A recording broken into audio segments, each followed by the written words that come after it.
નરેન્દ્ર સોલંકી, કાર્યકારી પ્રમુખ, સુરત શહેર જિલ્લા કોંગ્રેસ સમિતિ. છેલ્લા કેટલાય દિવસથી સંસદમાં વિરોધ પક્ષોના સંસદ સભ્યોને સસ્પેન્ડ કરવામાં આવી રહ્યા છે. લગભગ 146થી વધુ લોકસભામાં અને રાજ્યસભામાં વિરોધ પક્ષોના સંસદ સભ્યોને સસ્પેન્ડ કરવામાં આવ્યા છે. અમારા સંસદ સભ્યોની માગણી એ છે માત્ર કે સંસદમાં 3 થી 4 જણા ઇસમો જે ઘૂસી ગયા, સંસદની સુરક્ષા સલામતી શું કરતી હતી, સુરક્ષા ગાળો શું કરતા હતા, માત્ર ને માત્ર ભારતીય જનતા પાર્ટીના વડાપ્રધાન નરેન્દ્ર મોદી અને ગૃહમંત્રી અમિત શાહ ગૃહમાં આપીને જવાબ આપે કે આટલી ગંભીર બેદરકારી થઈ હોવા છતાં વડાપ્રધાનનો જીવ જોખમમાં આવી શકે, સંસદ સભ્યોનો જીવ જોખમમાં આવી શકે, સ્પીકરનો જીવ જોખમમાં આવી શકે. આ રીતની અસલામતી જળવાય એ બિલકુલ યોગ્ય બાબત તો નથી જ. ભૂતકાળમાં પણ સંસદ પર હુમલો થયો છે. આના કરતાં ખતરનાક આતંકવાદીએ હુમલો કર્યો હતો.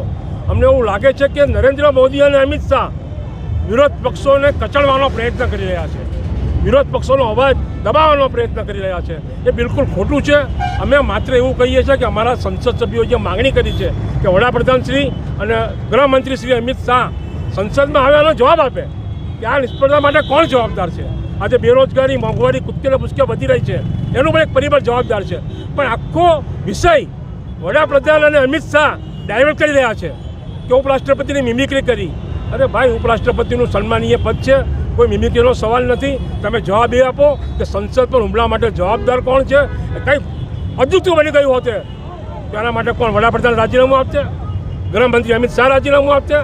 માત્ર ને માત્ર વિરોધ પક્ષોના સંસદ સભ્યોનો અવાજ દબાવવાનો જે નિરર્થક પ્રયત્ન કર્યો છો, લોકશાહીનું ગળું ટૂંપવાનો પ્રયત્ન થઈ રહ્યો છે, એનો અમે વિરોધ કરીએ છીએ.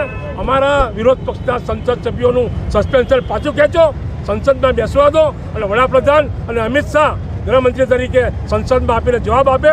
અને બીજું ખાસ કે ભાજપના જે ઓમ બિરલા છે, જે અત્યારે સ્પીકર છે લોકસભાના, અને ધનખડ છે જે રાજ્યસભાના અધ્યક્ષ છે, એ લોકો ભાજપની ભાષા વાપરી રહ્યા છે. એ લોકો ભાજપની તરફેણમાં વાત કરી રહ્યા છે. એ વાત પણ બિલકુલ યોગ્ય નથી. વિરોધ પક્ષોને ન્યાય મળવો જોઈએ. બંધારણમાં વિરોધ પક્ષ અનિવાર્ય છે. ભાજપ બંધારણનું ખૂન કરી રહ્યો છે એવો અમારો સીધો આક્ષેપ છે. ઓકે.